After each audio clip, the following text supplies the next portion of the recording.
Hey everybody, Off the Mic Sports Network here. Another edition of Off the Top Rope. Another, thing that I really haven't, dedicated a ton of time to, amidst, like the creative disaster that really AEW has been for a while.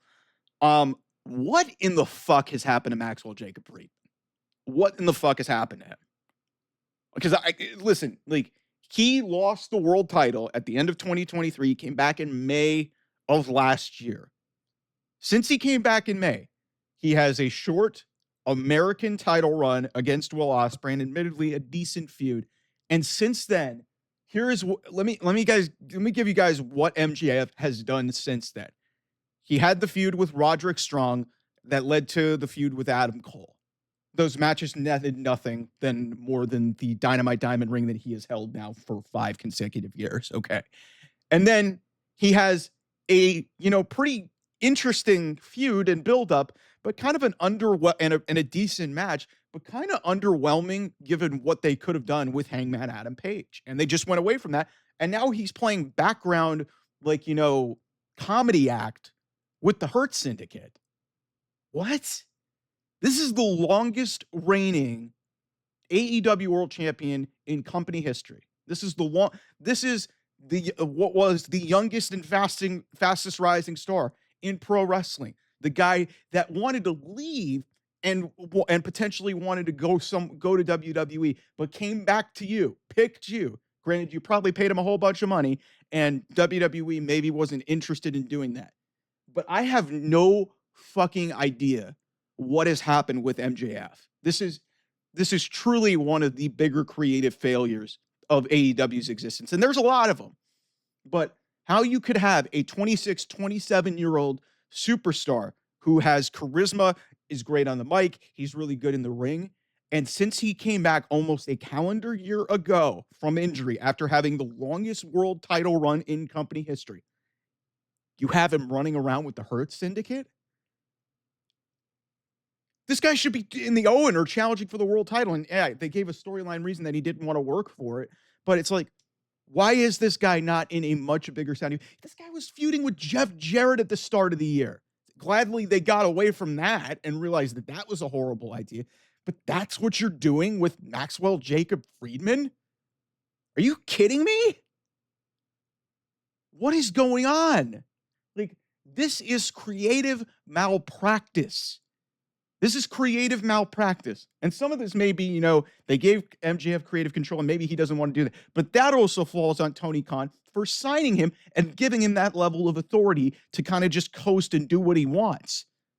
The point is, this should be a whole hell of a lot better. This guy should be in world championship feuds. I'm not saying he should go after the Death Riders, but he should potentially be in a match with Kenny Omega for the international championship, the title that he turned into the American championship. Give him something, because All In is 3 months away. He's not in the Owen, so he's not challenging for the world title. What is he doing? Is he going to face Bobby Lashley?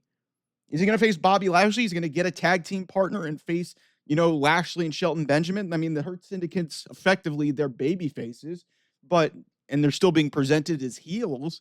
But listen, I like Bobby Lashley, but I mean, facing Bobby Lashley isn't going to do a goddamn thing for MJF's career. It's not. Him being a tag team champion, that doesn't do a damn thing for MJF's career. What, are you going to bring back Wardlow?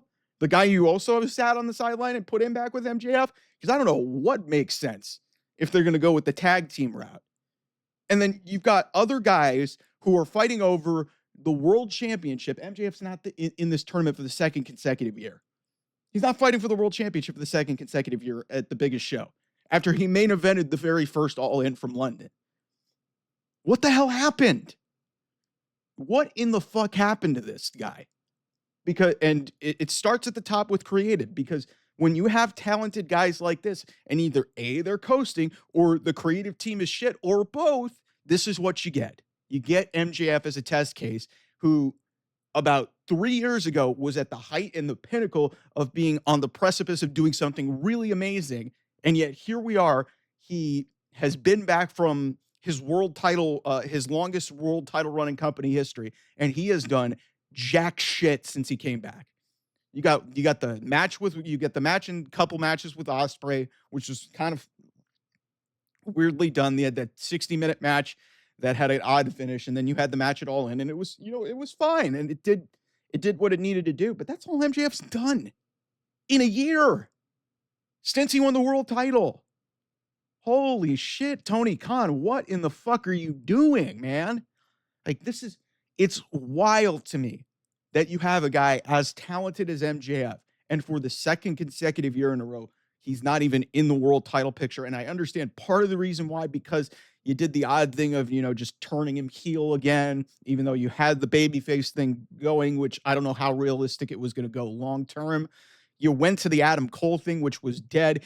I mean, we all wanted to see the payoff of that feud, but unfortunately it didn't happen because of the injury. But it's just like, holy shit, man. Like, God forbid, please do not have MJF go after the TNT title, because that would be a terrible idea. We don't need to revisit we do not need to revisit Adam Cole versus MJF with a championship on the line. We don't need to do that. So please figure it out. Otherwise, MJF may, whenever, I don't know how long his contract is. Otherwise, MJF might leave. He might leave because Cody's his guy. Cody is his guy. And he's always made it clear that he did want to go to WWE. But this is just another example of what I talk about on here. Sometimes the creative in this company and the guy who's leading it just has no fucking idea what they're doing.